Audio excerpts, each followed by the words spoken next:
విజయవాడ సాయికృష్ణ అదృశ్యం కేసు ఆంధ్రప్రదేశ్లో తీవ్ర చర్చకు దారితీసింది. మే నెలలో సాయికృష్ణను పోలీసులు తీసుకెళ్లిన తర్వాత అతని ఆచూకీ తెలియకపోవడంతో కుటుంబ సభ్యులు పలు ఆరోపణలు చేశారు. ఈ నెల 19న సాయికృష్ణ తల్లి విజయలక్ష్మి పోలీస్ కమిషనర్కు ఫిర్యాదు చేయగా కేసు దర్యాప్తు కీలక మలుపు తిరిగింది. తాజాగా సిట్ దర్యాప్తులో భాగంగా కృష్ణాలంక మాజీ సీఐ నాగరాజును అరెస్టు చేయడం మరింత ప్రాధాన్యం సంతరించుకుంది. అయితే సాయికృష్ణకు అసలు ఏమైంది, కుటుంబ సభ్యులు చేస్తున్న ఆరోపణలు నిజమెంత, పోలీసుల వాదన ఏమిటి, సిట్ దర్యాప్తు ఎటువైపు సాగుతుంది, ఈ కేసు రాష్ట్రంలో పోలీసు వ్యవస్థ పనితీరు, కస్టడీ భద్రత, చట్టమల సంస్థలపై బాధ్యతలపై కొత్త చర్చకు కారణమైందా? దీంతో మరిన్ని అంశాలపై మాట్లాడేందుకు మనతో పాటు ఉన్నారు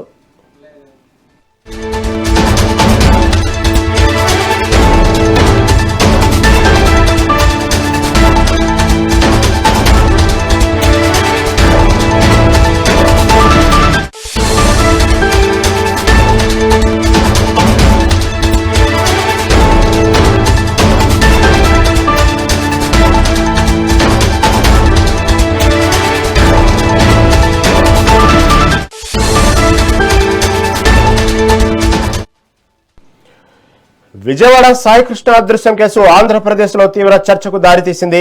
మే నెలలో సాయికృష్ణను పోలీసులు తీసుకెళ్లిన తర్వాత అతని ఆచూకీ తెలియకపోవడంతో కుటుంబ సభ్యులు పలు ఆరోపణలు చేశారు. ఈ నెల 19న సాయికృష్ణ తల్లి విజయలక్ష్మి పోలీస్ కమిషనర్కు ఫిర్యాదు చేయగా కేసు దర్యాప్తు కీలక మలుపు తిరిగింది.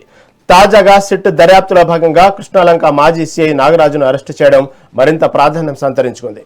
అయితే సాయికృష్ణకు అసలు ఏమైంది, కుటుంబ సభ్యులు చేస్తున్న ఆరోపణలు నిజమెంత, పోలీసుల వాదన ఏమిటి, సిట్ దర్యాప్తు ఎటువైపు సాగుతుంది, ఈ కేసు రాష్ట్రంలో పోలీసుల వ్యవస్థ పనితీరు, కస్టడీ భద్రత, చట్టమలు సంస్థలపై బాధ్యతలపై కొత్త చర్చ కారణమైందా?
విజయవాడ సాయికృష్ణ అదృశ్యం కేసు ఆంధ్రప్రదేశ్లో తీవ్ర చర్చకు దారితీసింది.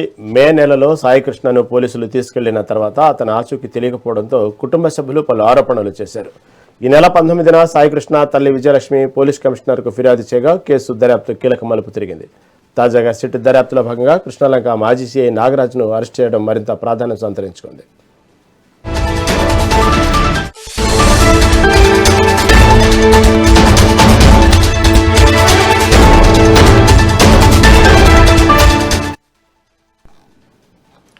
విజయవాడ సాయికృష్ణ అదృశ్యం కేసు ఆంధ్రప్రదేశ్లో తీవ్ర చర్చకు దారితీసింది.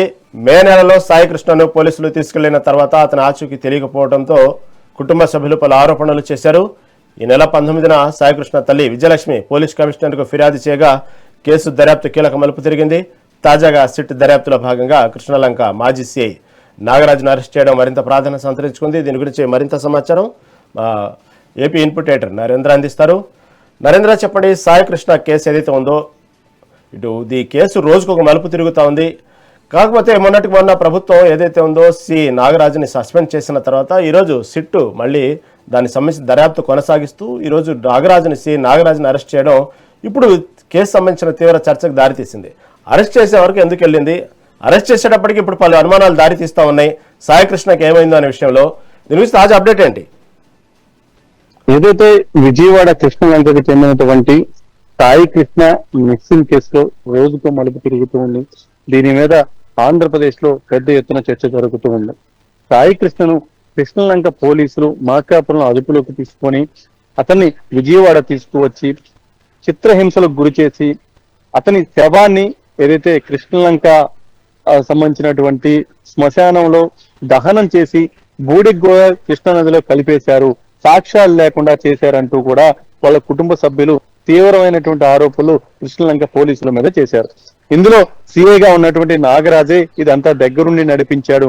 నాగరాజు చాలా హింసాత్మకంగా వ్యవహరించారు, తీవ్రంగా అతన్ని హింసించి సావు కారణమయ్యాడంటూ కూడా కుటుంబ సభ్యులు ఆందోళన చేయటం, దాని మీద పెద్ద ఎత్తున ఏదైతే సాయి కృష్ణ తల్లి దీనికి సంబంధించి తీవ్రమైనటువంటి వ్యాఖ్యలు చేసి మాట్లాడినటువంటి సమయంలో ఆంధ్రప్రదేశ్ మాజీ ముఖ్యమంత్రి ఏదైతే జగన్మోహన్ రెడ్డి కృష్ణలంకలోని సాయి కృష్ణ నివాసానికి వెళ్లి తల్లిని పరామర్శించడం జరిగింది. తర్వాత అన్ని విధాలు అండగా ఉంటా హామీ ఇచ్చారు. తర్వాత నారా చంద్రబాబు నాయుడు కూడా పిలిపించుకొని రాష్ట్ర ప్రభుత్వం అన్ని విధాలు అండగా ఉంటుంది, దీనికి సంబంధించి పూర్తి స్థాయిలో విచారణ జరిపిస్తానంటూ కూడా ఆంధ్రప్రదేశ్ ముఖ్యమంత్రి నారా చంద్రబాబు నాయుడు సాయి కృష్ణ తల్లికి హామీ ఇచ్చారు. తర్వాత సిట్ ఏర్పాటు చేశారు. సిట్ కూడా వేగంగా అడుగులు ముందుకు వేసింది. దానికి సంబంధించినటువంటి విచారణ చాలా వరకు పూర్తి చేసుకొని ఏదైతే నాగరాజుని విచారించిన తర్వాత ఈ రోజు సింగనగర్ లోని నివాసంలో అదుపులోకి తీసుకున్నారు. అక్కడి నుంచి విజయవాడ బందర్ రోడ్ లోని కమాండ్ కంట్రోల్ రూమ్ కి నాగరాజును తరలించి నాగరాజుని ప్రస్తుతం విచారిస్తూ ఉన్నారు. నాగరాజుని విచారించి ఈ రోజు కానీ రేపు ఉదయం కానీ వైద్య పరీక్షలు నిర్వహించిన తర్వాత కోర్టులో హాజరుపరిచేటువంటి అవకాశం ఉంది. ఏదైతే నాగరాజుని ఇన్ని రోజులు సాయి కృష్ణ మిస్ అయిన తర్వాత అతను సంబంధించి ఇంత పెద్ద ఆరోపణలు వచ్చిన తర్వాత కేసు నమోదు చేయడం కూడా ఆలస్యమైంది. కేసు నమోదు చేసిన తర్వాత కూడా నాగరాజుని ఎందుకు అరెస్ట్ చేయట్లేదంటూ కూడా చాలా పార్టీలకు సంబంధించినటువంటి నాయకులు పదే పదే మాట్లాడుతూ ఉన్నారు. సిట్టు వచ్చిన తర్వాత తగిన విధంగా విచారణ చేసుకుని అన్నింటినీ దానికి సంబంధించినటువంటి సాక్ష్యాధారాలన్నీ కూడా సేకరించుకున్న తర్వాత నాగరాజుని ఈ రోజు అదుపులోకి తీసుకున్నారు. దానికి సంబంధించి కాసేపట్లో అధికారికంగా ప్రకటన కూడా చేసేటువంటి అవకాశం ఉంది. ఏదేమైనప్పటికీ నాగరాజు ఇందులో పెద్ద ఎత్తున ఆరోపణలు ఎదుర్కొన్నారు. కృష్ణలంకలో సీఏగా ఉన్నటువంటి సమయంలో నాగరాజు వల్ల చాలా మంది బాధపడ్డారు. నాగరాజు వ్యవహరించినటువంటి విధానం వల్ల చాలా మంది యువకులు కూడా అనేక రకాలుగా ఇబ్బందులు పడ్డారు. అందులో సాయి కృష్ణ గాని క్రాంతి కుమార్ గాని వీళ్ళ చావులకు నాగరాజే కారణం అంటూ కూడా వాళ్ళ కుటుంబ సభ్యులు ఆరోపణలు చేస్తూ ఉన్నారు. ఈ సమయంలో ఆంధ్రప్రదేశ్ పోలీసులు కూడా పెద్ద ఎత్తున విమర్శలు ఎదుర్కొన్నారు. ఏదేమైనప్పటికీ ఒక పక్క ముఖ్యమంత్రి నారా చంద్రబాబు నాయుడు, డిప్యూటీ సీఎం పవన్ కళ్యాణ్ కూడా దీనికి సంబంధించి పోలీస్ శాఖ ఉన్నతాధికారులతో సమీక్ష నిర్వహించి వాళ్ళకి స్పష్టమైనటువంటి ఆదేశాలు జారీ చేశారు. మరో పక్క వాళ్ళ మీద కొంత ఆగ్రహం కూడా వ్యక్తం చేశారు. ఒక యువకుడికి సంబంధించి రౌడీ షీటర్ అయినప్పటికీ అతని విషయంలో వీళ్ళు చేశారు అని వినిపిస్తున్నటువంటి ఆరోపణలు ఏతున్నాయి అవన్నీ కూడా చాలా ఇబ్బందికరంగా ఉన్నాయి. వీటికి సంబంధించి పూర్తి స్థాయిలో విచారణ చేసి దానికి సంబంధించినటువంటి నివేదిక ఇవ్వాలంటూ కూడా ఒక పక్క ఉప ముఖ్యమంత్రి పవన్ కళ్యాణ్, ముఖ్యమంత్రి నారా చంద్రబాబు నాయుడు కూడా పోలీస్ శాఖ ఉన్నతాధికారుల మీద ఆగ్రహం వ్యక్తం చేసి ఆదేశాలు జారీ చేశారు. ఆ సమయంలో పోలీసులు కూడా దీనికి సంబంధించినటువంటి విచారణ అధికారిని వేసి ఆ విచారణ అధికారి ద్వారా ఎప్పటికప్పుడు నివేదికలు కూడా తెప్పించుకున్నారు. మొత్తంగా సిట్ వచ్చిన తర్వాత ఇంకా స్పీడ్ పెంచారు. ఇప్పుడు నాగరాజును అదుపులోకి తీసుకున్నారు. అసలు దీని వెనక ఏం జరిగింది, ఎవరెవరు ఉన్నారు, ఏంటి, అసలు అతను నిజంగా అదుపులోకి తీసుకున్నారా, తీసుకుంటే ఎప్పుడు తీసుకున్నారు, అతని విషయంలో ఏం జరిగింది, అసలు ఇప్పుడు సాయి కృష్ణ ఉన్నాడా లేదా, ఉంటే ఎక్కడున్నాడు, లేకుంటే ఏమైంది, దానికి సంబంధించి ఎవరెవరు ఇన్వాల్వ్మెంట్ ఏంటి అనే దాని మీద పూర్తి స్థాయిలో కూడా పోలీసులు క్లారిటీ ఇచ్చేటువంటి అవకాశం ఉంది.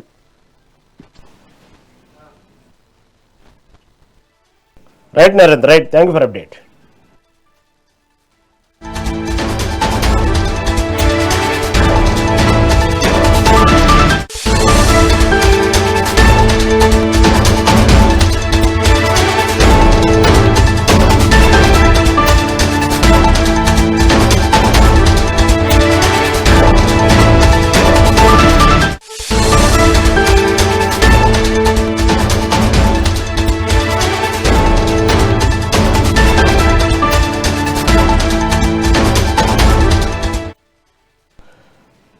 విజయవాడ సాయికృష్ణ అదృశ్యం కేసు ఆంధ్రప్రదేశ్లో తీవ్ర చర్చకు దారితీసింది. మే నెలలో సాయికృష్ణను పోలీసులు తీసుకెళ్లిన తర్వాత అతని ఆచూకీ తెలియకపోవడంతో కుటుంబ సభ్యులు పలు ఆరోపణలు చేశారు. ఈ నెల 19న సాయికృష్ణ తల్లి విజయలక్ష్మి పోలీస్ కమిషనర్కు ఫిర్యాదు చేయగా కేసు దర్యాప్తు కీలక మలుపు తిరిగింది. తాజాగా సిట్ దర్యాప్తులో భాగంగా కృష్ణలంక మాజీ సీఐ నాగరాజును అరెస్ట్ చేయడం మరింత ప్రాధాన్యం సంతరించుకుంది. అయితే సాయికృష్ణకు అసలు ఏమైంది, కుటుంబ సభ్యులు చేస్తున్న ఆరోపణలు నిజమెంత, పోలీసుల వాదన ఏమిటి, సిట్ దర్యాప్తు ఎటువైపు సాగుతుంది, ఈ కేసు రాష్ట్రంలో పోలీసు వ్యవస్థ పనితీరు, కస్టడీ భద్రత, చట్టంలో సంస్థలపై బాధ్యతలపై కొత్త చర్చ కారణమైందా, అసలు ఈ అంశాలపై మరింతగా మాట్లాడటానికి మనతో పాటు ప్రముఖ విశ్లేషకులు మన్యం కోటేశ్వర గారు మనతో పాటు సిద్ధంగా ఉన్నారు. కోటేశ్వర గారు నమస్తే అండి. నమస్తే. కోటేశ్వర గారు, ఆంధ్రప్రదేశ్లో అయితే సాయికృష్ణ అంశం సంబంధించి ఇప్పటికే అనేక వివాదాలు చేస్తుంది. ఒక పక్క రాజకీయ రంగు, ఒక పక్క కులపు రంగు. ఇప్పుడు చూస్తే తీరా సిట్ దర్యాప్తులో భాగంగా ఈరోజు సి నాగరాజును అరెస్ట్ చేయడం. ఈ అరెస్ట్ అయితే మొన్న ఆరోపణలు వచ్చింది కాబట్టి ప్రభుత్వం సస్పెండ్ చేసింది, అంతవరకు బాగానే ఉంది. తర్వాత సిట్ దర్యాప్తుగా ఆదేశించడం, ఇప్పుడు సిట్ అరెస్ట్ చేయడం వల్ల ఇప్పుడు ఒక్కసారిగా ఈ కేసు కొత్త దశలోకి వెళ్ళింది. వాస్తవంగా ఇప్పుడు అనేక అనుమానాలు తావిస్తూ ఉంది. నిజంగానే సాయికృష్ణ తల్లి ఆరోపించినట్టు అతన్ని హత్య చేసి అక్కడే ఉన్నటువంటి శ్మశాన వాటికలో అతని దహన సంస్కారాన్ని పూర్తి చేశారా అనే కోణంలో కూడా ఇప్పుడు, ఎందుకంటే అరెస్ట్ మీద వెళ్ళేటప్పటికీ అనేక రకాల కోణాల ఆలోచనలు వస్తున్నాయి. దీన్ని ఏ విధంగా చూడొచ్చు కోటేశ్వర గారు? సాయికృష్ణ మిస్సింగ్ ప్రస్తుతానికి, ఎందుకంటే హత్య అని ఇంకా సిట్టు నిర్ధారించలేదు. మిస్సింగ్ కేసులో అనేక అనుమానాలు ఇప్పటికీ, అంటే సిట్టు ఉన్నతాధికారులతో సిట్టును వేసిన, అదేవిధంగా సిఐ నాగరాజుని సస్పెండ్ చేసిన, ఇవాళ అతన్ని అరెస్ట్ చేసినప్పటికీ అనేక అనుమానాలు దీనిలో ఉన్నాయనేది నా అభిప్రాయం. ఎందుకు అంటే ఇది అనూహ్యమైనటువంటి రీతిలో ఒక కుల వ్యవహారంగా మారిపోవడంతో, ముఖ్యంగా డిప్యూటీ సీఎం గా ఉన్నటువంటి పవన్ కళ్యాణ్ కు పెద్ద తలనొప్పిగా ఈ వ్యవహారం మారింది. ఒక పవన్ కళ్యాణ్కే కాదు, తెలుగుదేశం పార్టీకి కూడా ఇది ఒక రాజకీయ పరమైనటువంటి సవాల్ను విసిరిందనేది ముందుగా మనం గమనించాలి. ఎందుకంటే కాపులు వైసీపీ తీసుకున్నటువంటి వైఖరితోటి కాపుల మధ్య పోలరైజేషన్ కనుక జరిగేట్లయితే ఇది దాన్ని ప్రోత్సహించవచ్చు, కానీ ఇప్పటికే కాపుల మధ్య పోలరైజేషన్ అనేటువంటిది ఉన్నది. ఇది కనుక ఇంకా పెరిగేట్లయితే రాబోయేటువంటి రోజుల్లో నష్టం అనేటువంటి భయం అధికార కూటమిలో పట్టుకున్నది. అందుకనే చంద్రబాబు నాయుడు గారు స్వయంగా చొరవ తీసుకొని సాయికృష్ణ తల్లితో మాట్లాడటం, సిట్ ఏర్పాటు, ఇప్పుడు అరెస్టు, ఇవన్నీ కూడా జరిగాయి. ఇంత జరిగిన తర్వాత కూడా అసలు నిజం బయటకు వస్తుందా అన్నది పెద్ద సమస్యగా ఉందనేది నా అభిప్రాయం. దీన్ని ఎలా చూడాలి? ఇది అదృశ్యం కేసు కింద చూడాలా, లేకపోతే అసలు ఇప్పుడు కస్టడీ డెత్ అనుగా కేసు మారిందా? దీన్ని ఎలా తీసుకోవాలి? వాస్తవంగా మీరు చెప్పినట్టు ఇంతవరకు ఎటువంటి పోలీస్ అధికారులు కానీ ఉన్నతాధికారులు కానీ దీని గురించి ఎక్కడ పెదవి విప్పలేదు కాబట్టి ఒక సస్పెన్స్ గానే కొనసాగుతూ ఉంది. కాకపోతే ఇక్కడ మొదటి నుంచి చెప్తున్నది ఏంటంటే, ఆమె తల్లి ఎప్పుడైతే సి నాగరాజుని సంప్రదించి తన కొడుకు సాయికృష్ణ ఎక్కడున్నాడని అడిగే సందర్భంలో, ఓకే ఇక వెళ్ళి నువ్వు దండేసుకోవచ్చు నీ కొడుకు అనే సందర్భం కానివ్వండి, ఆ తర్వాత అదే స్టేషన్ మెట్లు దిగేటప్పుడు లోపల నుంచి ఒక అరుపులు కేకలు వినిపించినప్పుడు నా కొడుకు గొంతు నాకు తెలియదా, అందుకే నేను వెనక్కి వెళ్ళి నా కొడుకు గొంతు అంటే కాదు ఇంకొక మీ అబ్బాయి కాదు వెళ్ళు అని దౌర్జన్యంగా నన్ను పంపించారు. ఆ తర్వాత అక్కడ ఉన్నటువంటి కొంతమంది యువకులుగా, అంటే యువకులు కానివ్వండి, అక్కడ కొంతమంది నేరస్తులు ఉన్నటువంటి విషయం కానివ్వండి, కొంతమంది పోలీస్, ముఖ్యంగా ఏంటంటే వాళ్ళ కుటుంబ సభ్యులు ఒక ఆమె లాయర్ వృత్తిలో ఉంది. ఆమె చెప్పిన విషయం ఏంటంటే, ఆమె నాకున్నటువంటి ఉన్నటువంటి ఇన్ఫర్మేషన్ ప్రకారం అక్కడ ఉన్న కొంతమంది కానిస్టేబుల్స్ మాకు పర్సనల్గా చెప్పారు, అతనైతే చంపేశారు, ఆ తర్వాత బూడిద కూడా తీసుకెళ్లి కృష్ణానదిలో కలిపేశారు, అక్కడ ఉన్నటువంటి కృష్ణానదిలో కలిపేశారు అనే విషయాన్ని మాకు కొంతమంది డిపార్ట్మెంట్ పర్సనల్ లీక్ చేశారు. కాబట్టే మేము అంత గట్టిగా చెప్పగలుగుతున్నాం అనేటువంటి విషయాన్ని ఆమె కుటుంబ సభ్యులు లాయవృత్తిలో చెప్పారు. అంతేకాకుండా తల్లి కూడా చెప్పడం జరిగింది. ఎందుకంటే కొంతమంది అక్కడ ఉన్నటువంటి యువకులు, అక్కడ ఉన్నటువంటి పోలీస్ స్టేషన్ పరిసర ప్రాంతంలో కొంతమంది యువకులు కూడా చాలా భయంకరంగా చిత్రహింసలు పెడతా ఉన్నారు, గోర్లు పీకేశారు, మొహం వాసినట్టు కొట్టారు, చాలా ఘోరంగా కొడుతున్నారు అన్న విషయం చెప్పినప్పుడు, ఏదో ఒక చరిత్ర ఉంది కాబట్టి, కొంత తనకు ఒక ట్రాక్ ఉంది కాబట్టి, రౌడీ చరిత్ర ఒక ట్రాక్ ఉంది కాబట్టి సరే ఒక 2 రోజులు ఏదో మందులు ఇచ్చి పంపిస్తారు అని ఆమె తల్లి ఆశగా చూస్తుంది.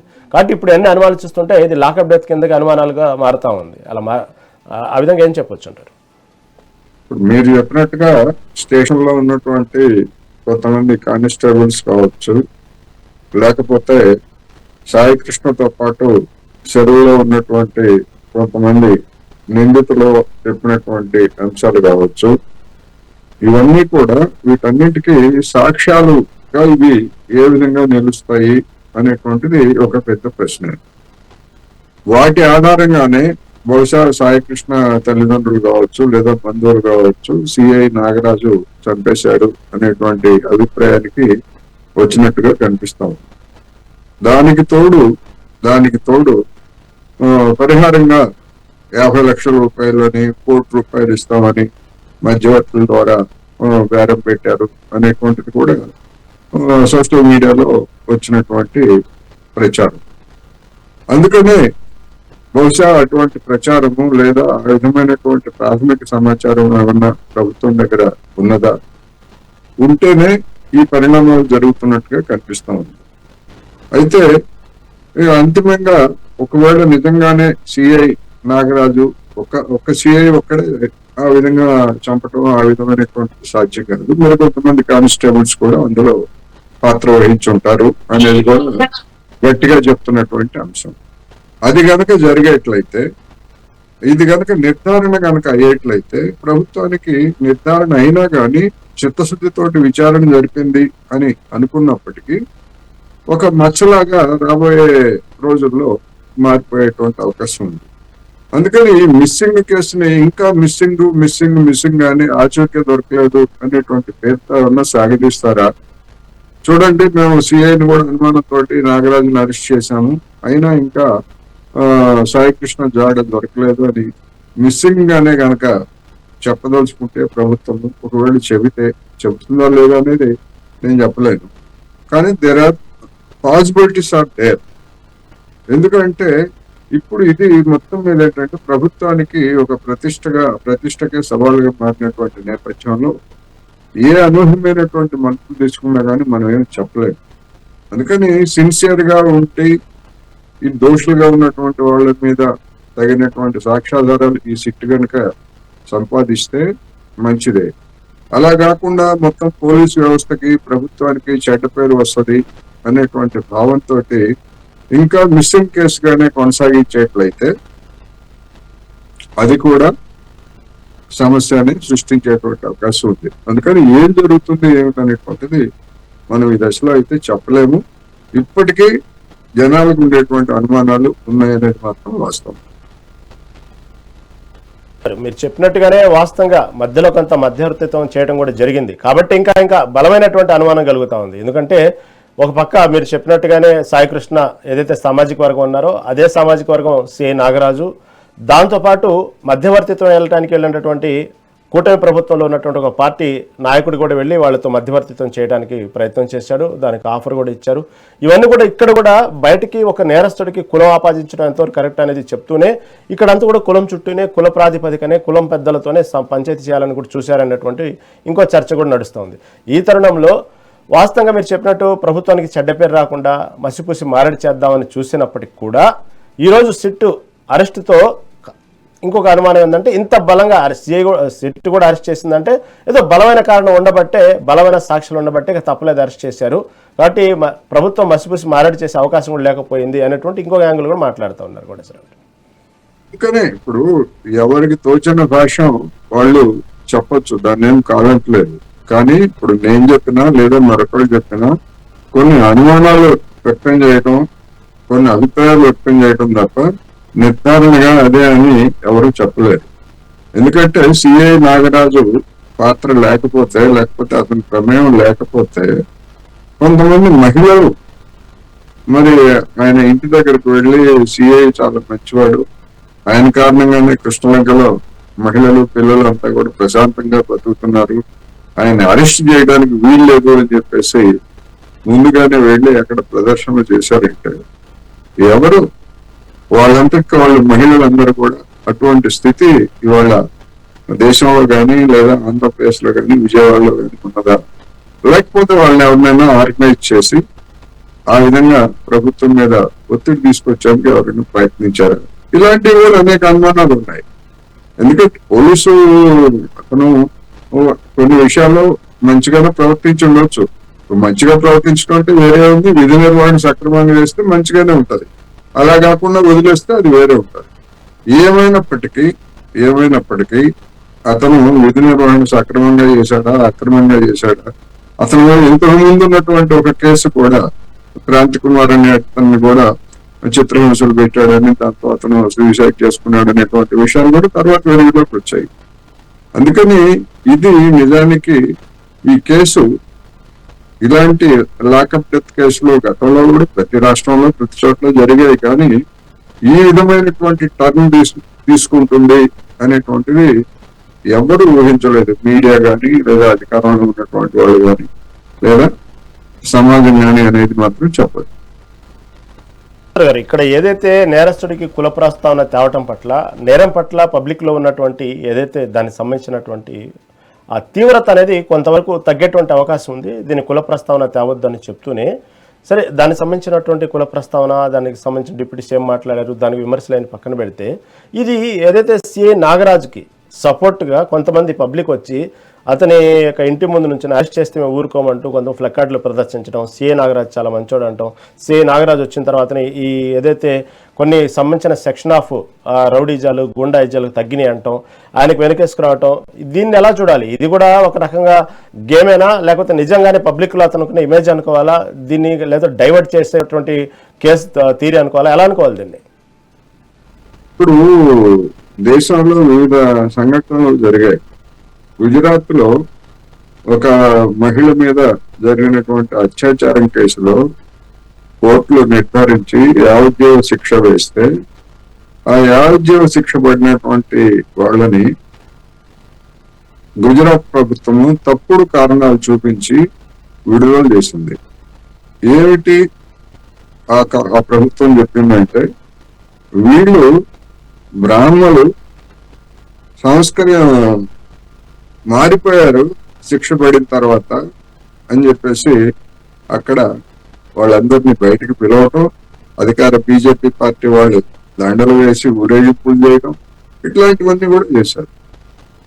ఒక శిక్షలు పడినటువంటి నిర్ధారణమైనటువంటి నేరగాళ్ళకి ఆ విధమైనటువంటి పరిస్థితులు ఉన్నప్పుడు సిఐ నాగరాజ్ కు మద్దతుగా నా అభిప్రాయం ప్రకారం అయితే ఆ మహిళల్ని కొంతమంది ఆర్గనైజ్ చేశారు. వాళ్ళంతటితో వాళ్ళు ఆ విధంగా వచ్చి ఉంటారని నేనైతే అనుకోను. ఒకవేళ అదే కనుక నిజమయ్యేట్లయితే, సిఐ మంచితనం నిజమయ్యేట్లయితే, మరి సిఐ మీద వచ్చినటువంటి ఆరోపణలని నిగ్గు తేల్చాలి అనేటువంటి మహిళలు మరి ఎందుకు రాలేదు? వాళ్ళు కూడా రావాలి కదా. సిఐ మంచితనం గురించి ముందుకు వచ్చినటువంటి వాళ్ళు సిఐ మీద వచ్చినటువంటి ఆరోపణల్ని సిఐ నేరగాడని చెప్పకపోయినా విచారణ జరపాలని ఎవరైనా ప్రదర్శన ఎందుకు తీయలేదు విజయవాడలో? ఇలాంటివి కూడా అనేకమైనటువంటి సమస్యలు ఉన్నాయి. అందుకని మనవాడు, మన కులవాడు ఏం చేసినా సమర్థించాల్సిందే, తప్పు చేసినా ఒప్పు చేసినా మనం సమర్థించాలి. ఇతను సాయి కృష్ణ అనే అతను సామాన్యుడు, సిఐ నాగరాజు మరి ఒక ఉన్నత పోలీస్ అధికారి. మరి ఆ వివక్ష కూడా ఏమన్నా ఉందా? ఉండే ఉంటది, లేకుండా ఎందుకుంటది? అధికారంలో ఉన్నటువంటి వాళ్ళకి జైలు కొట్టేటువంటి జనాలు ఇవాళ మనం ఎక్కడికి ఇచ్చినా కనుక అనిపిస్తున్నారు. అందుకనే ఈ ఉదంతం అంతా కూడా అనేక కొత్త అనుమానాలు, కొత్త పరిణామం, కొత్త వైఖరి. కులం ఇప్పుడు మామూలుగా ఎవరైనా దళితులను లేకపోతే గిరిజనులను హత్య చేస్తే మీడియాలో కూడా దళితుడి హత్యనో లేకపోతే గిరిజనుడి హత్యనో రాస్తాం. మనం అందరం కూడా రాసాం గతంలో కూడా. కానీ అది ఎందుకు రాసాము అంటే, ఆ దళితులు గిరిజనుల మీద అణచివేతకు సంబంధించినటువంటి ఒక ప్రత్యేకమైనటువంటి చట్టాలు ఉన్నాయి కనుక ఆ సమస్య తీవ్రత దృష్ట్యా ఆ విధంగా రాయటం సమర్థనీయం. కానీ ఇప్పటికి వచ్చేసరికి కాపు యువకుడి హత్య, రెడ్డి యువకుడి హత్య, కమ్మ యువకుడి హత్య, ఈ విధంగా మీడియాలో అందరు వేస్తున్నారని కాదు, అందరు చెప్తున్నారని కాదు, కొంతమంది స్టార్ట్ చేశారు ఆ విధమైనటువంటి పోలరైజేషన్. ఇది ప్రమాదకరమైనటువంటి ధోరణి. కులాన్ని నిస్సిగ్గుగా సమర్థించుకునేటువంటి ధోరణికి ఇది నాది. మరి దీనికి మూలం ఏమిటి అంటే, చంద్రబాబు నాయుడు గారు మొట్టమొదటిగా కులాల పేరుతోటి కార్పొరేషన్లు ఏర్పాటు చేశాడు 2014-19 సంవత్సరాలు. ఆ తర్వాత జగన్మోహన్ రెడ్డి గారు వాటిని కంటిన్యూ చేశారు. మళ్ళీ ఇప్పుడు చంద్రబాబు నాయుడు గారు కులాల కార్పొరేషన్స్. అందుకనే కదా వైసీపీ నాయకులు, నువ్వు ప్రభుత్వం కులాల కార్పొరేషన్ ఏర్పాటు చేసిన తర్వాత ఆ కులాలకు చెందినటువంటి వాళ్ళు పిలిచి ఆ కార్పొరేషన్ లో నిధులు ఇవ్వని మేము అడగటానికే ఆత్మీయ సమావేశం పెట్టాము అని చెప్పేసి సమర్థించుకుంటున్నారు కదా. ఈ విధంగా ఆంధ్రప్రదేశ్ లో ఒక కలుషితమైనటువంటి, ఒక అవాంఛనీయమైనటువంటి సామాజిక రాజకీయ పరిస్థితి ఉన్నది అనేది మనకి ఇప్పుడు సూచిస్తుంది ఈ వార్త.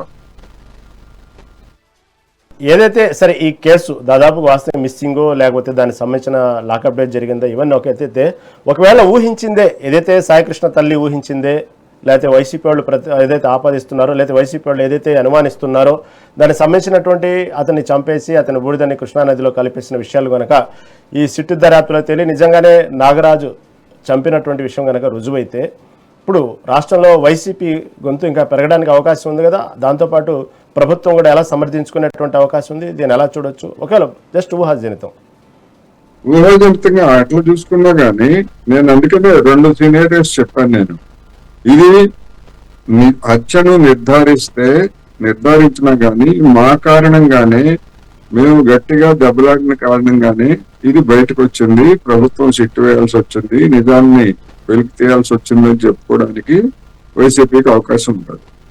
అలా కాకుండా మిస్సింగ్ కేసుగానే దర్యాప్తు చేస్తున్నాం దర్యాప్తు ఇంకా పూర్తి కాలేదు అనేటువంటి సాగదీత సాగినా గానీ అది వైసీపీకి ఒక ఆయుధంగా మారేటువంటి అవకాశం ఉంది. అందుకని ఏది ఎక్కువ నష్టం, ఏది ఎక్కువ లాభం అనేటువంటిది మరి అధికారం ఉన్నటువంటి వాళ్ళు నిర్ణయించుకోవాలి అనేది కూడా చెప్పుకోవచ్చు. అందుకని ఏం జరుగుతుంది ఏంటనేటువంటి దాన్ని ఈ నివేదిక వచ్చిన తర్వాత, వాళ్ళు నెగ్గి తేల్చిన తర్వాత మాత్రమే మనం వాటి గురించి చెప్పగలం తప్ప ముందుగానే దురుద్దేశాలని ఆపాదించకూడదు అనేది. మీరు చెప్పినట్టుగానే వాస్తవంగా దీనికి సంబంధించి వైసీపీ పార్టీ కంటే కూడా ముందే కాపు కులస్తులు ఈ కేసుని పట్టించుకోవడం జరిగింది, దానికి సంబంధించిన పొలరేషన్ కూడా జరిగింది, ఆ తర్వాత వైసీపీ రంగంలో జరిగింది. కాబట్టి మీరు చెప్పినట్టుగానే ఇప్పుడు ఆంధ్రప్రదేశ్ రాజకీయాల్లో ఇది ఒక రకమైనటువంటి 2 వర్గాలుగా విభజించేటువంటి అవకాశం ఏర్పడింది. ఇప్పుడు వైసీపీ ఏమో ఇప్పుడు ఈ టైంలో కాపు కార్డుని భుజానేసుకుంటుంది. ఈ సమయంలో ఇటు పక్క దీన్ని చూస్తే ఓవరాల్గా ఇటు ప్రభుత్వం ఉన్నటువంటి అధికారులు ఉన్నవాళ్ళు ఈ సమయంలో కాపు అనేటువంటి కుల ప్రస్తావన ఎందుకు తీసుకొస్తున్నారు, నేరస్తుడి విషయంలో అనే అంశాన్ని తీసుకొస్తా ఉన్నారు. చూద్దాం భవిష్యత్తులో దీని గురించి. ఇప్పుడు సిట్టు అరెస్ట్ చేసింది కాబట్టి ఈ కేసు ఎటు నుంచి ఎటు మలుపు తిరిగితే చూద్దామండి. చక్కటి విశ్లేషణ అందించుకుని ధన్యవాదాలండి.